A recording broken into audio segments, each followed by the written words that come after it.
రాష్ట్రంలో ఇక మిగిలిన చోట్ల అనకాపల్లి జిల్లా పరవాడలో ఇలానే మద్యం ఫ్యాక్టరీ బయటపడింది. అమలాపురంలో ఇలానే మద్యం ఫ్యాక్టరీ బయటపడింది. పాలకొల్లులో ఇలానే మద్యం ఫ్యాక్టరీలు బయటపడ్డాయి. ఏలూరులో ఇదే మాదిరిగానే బయటపడ్డాయి. రేపల్లెలో ఇదే మాదిరిగానే బయటపడ్డాయి. నెల్లూరులో ఇదే మాదిరిగానే బయటపడ్డ పరిస్థితుల మధ్య ఈ నకిలీ మద్యాన్ని తయారీకి మొత్తం కూడా పరిగణలోకి తీసుకుంటే రాష్ట్రంలో కొన్ని లక్షల బాటిళ్ళు వీళ్ళు తయారు చేసేది వీళ్ళే.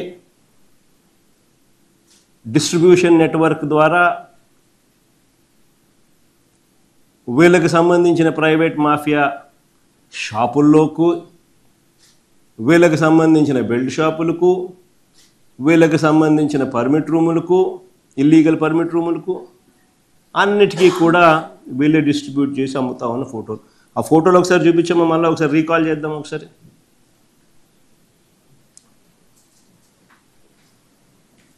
ఇది తంబలపల్లి నియోజకవర్గంలో ఇంతకుముందు నేను చెప్పినట్టుగా తంబలపల్లి నియోజకవర్గంలో ములకల చెరువులో లభ్యమైన ఫ్యాక్టరీతో పాటు పట్టుబడ్డ నకిలీ మద్యం బాటిళ్ళు. నెక్స్ట్ ఫోటో మళ్ళీ అన్నమయ్య జిల్లా చూసారా, బాగా ఎంత చక్కగా కూడా పూజ గీజ కూడా చేసి కూడా ఏ రకంగా మ్యానుఫ్యాక్చరింగ్ ఎంత పకడ్బందీగా చేస్తూ ఉన్నారు దానికి సంబంధించి. ఇది అక్కడ లభ్యమైన స్పిరిట్. ఇంకా ముందు అమ్మ ఏకంగా బాటిళ్ళు చూడండి, బాటిళ్ళు, స్టాంపులు, దాన్ని ఏమంటారు లేబుళ్ళు అన్నీ నీట్గా పెట్టడం, దాన్ని మళ్ళీ నీట్గా మళ్ళీ ప్యాక్ చేయడం, ప్యాక్ చేసే బాక్సులు కూడా మళ్ళీ కింగ్ఫిషర్ చూడు, బాటిళ్ళన్నీ కూడా మళ్ళీ బ్యాగ్స్ కూడా ఇవన్నీ రకరకాల బ్రాండ్స్.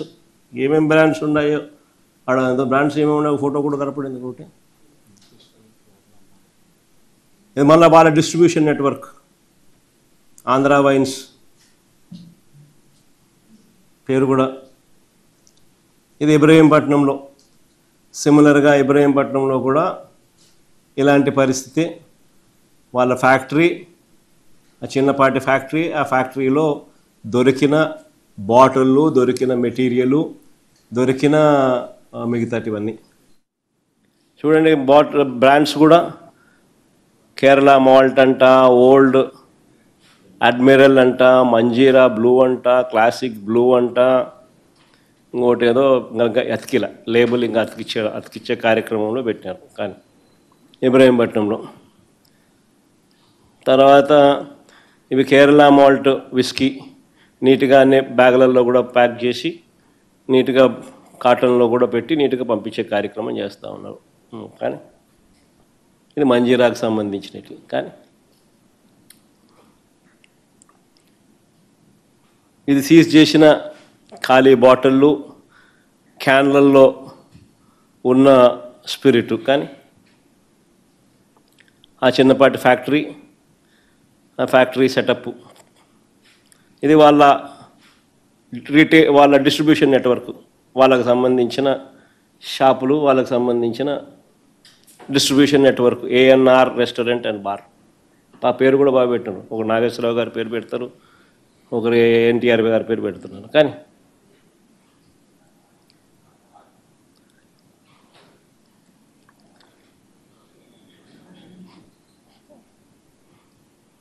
ఇది పరవాడలో, ఇది అనకాపల్లి జిల్లా పరవాడలో అక్కడ ఒక చిన్న సైజ్ ఫ్యాక్టరీ.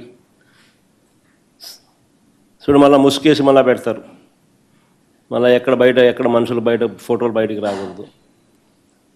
సేమ్ ఇదే సెటప్ అక్కడ కూడా ఇదే మాదిరిగానే స్టిక్కర్లు, ఇదే మాదిరిగానే ఏకంగా స్టిక్కర్లు, బాటిళ్ళు, లేబుళ్ళు, మ్యానుఫ్యాక్చరింగు అందరూ ఒక చోట కూడా కాదు. ఇంతకుముందు నేను చూపించినట్టుగా ఇబ్రహీంపట్నము, దానికన్నా ముందు తంబళ్ళపల్లె, దానికి తర్వాత ఇబ్రహీంపట్నం తర్వాత అనకాపల్లి జిల్లా పరవాడ. ఇక్కడ పరవాడలో చేస్తూ ఉన్నది ఎవరు అని అంటే నిక్లం నకిలీ మద్యం తయారీలో స్పీకర్ అయ్యన్న పాత్రుడు సన్నిహితుడు రుత్తల రాము. చూడు బాగా ఎంత చక్కగా ఇద్దరు బాగా నవ్వుతున్నారు,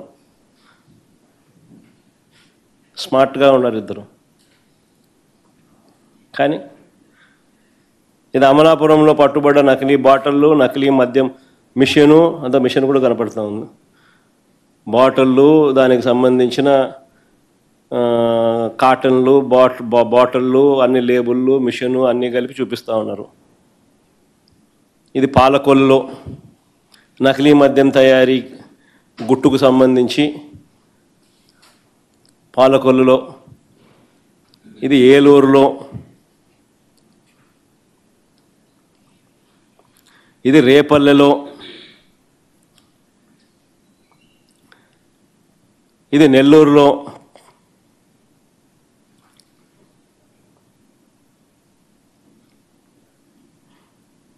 కానీ అంతేనా? ఇలా కొన్ని లక్షల బాటిళ్ళు రోజు, ప్రతి 4-5 బాటిళ్లకు ఒక బాటిల్ ఈ కల్తీ మద్యం. ఈరోజు రాష్ట్ర వ్యాప్తంగా కూడా వీళ్ళ ఇల్లీగల్ షాపుల్లో, లిక్కర్ మాఫియా షాపుల్లో, వాళ్ళ బెల్ట్ షాపుల్లో, వాళ్ళ ఇల్లీగల్ పర్మిట్ రూమ్లలో ప్రతి 4-5 బాటిళ్లకు ఒక బాటిల్ ఈ మాదిరిగా అమ్ముతూ ఉన్నారు. నిజంగా ఏ స్థాయిలో జరుగుతూ ఉన్నది ఇది అని అంటే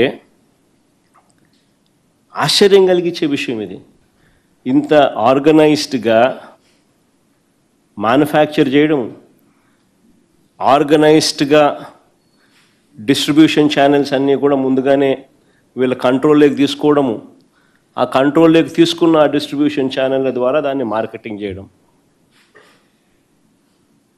ఇంత ఆర్గనైజ్డ్గా, మెటిక్యులస్గా, ఆర్గనైజ్డ్గా క్రైమ్ చేయడం అన్నది ఒక్క చంద్రబాబు నాయుడు గారికి మాత్రమే సొంతం. కోర్స్ ఆయన కొడుకు కూడా ఏమాత్రం తక్కువ తిన్నోడు కాదనుకో, వాళ్ళిద్దరికి మాత్రమే సొంతం.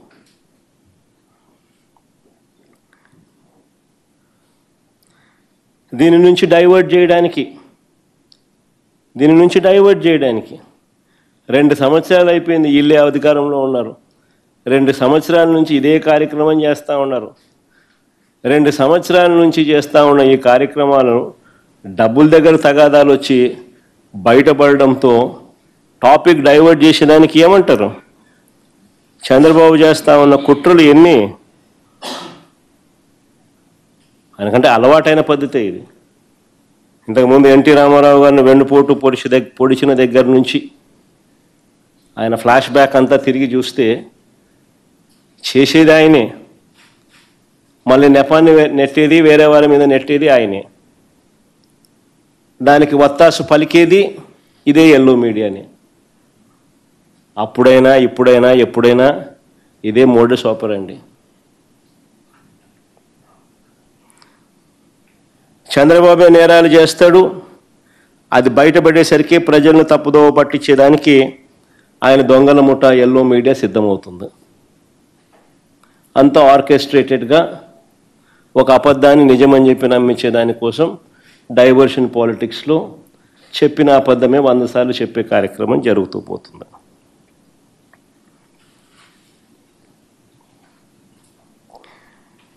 ఎదుటివారి మీద కూడా వాళ్ళే బురద జల్లుతారు. ఈ టాపిక్ డైవర్షన్లో భాగంగా వాళ్ళే కొత్త ఆరోపణలను చేస్తారు.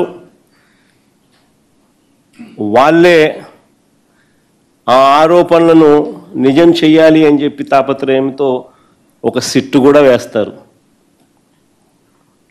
తప్పుడు విచారణ చేస్తారు, తప్పుడు సాక్ష్యాలను సృష్టిస్తాడు, తప్పుడు డ్రామాలు నడుపుతారు. ఇదేంటని ఎవరైనా పొరపాటున ప్రశ్నిస్తే వారిపై కూడా ముద్రేసేస్తారు. తప్పుడు ప్రచారాలు చేస్తూ వారిని కూడా జైళ్ళకు పంపించే కార్యక్రమం చేస్తారు. నిజంగా కొన్ని కామన్ సెన్సికల్గా అనిపించే కొన్ని ప్రశ్నలు అడుగుతాం.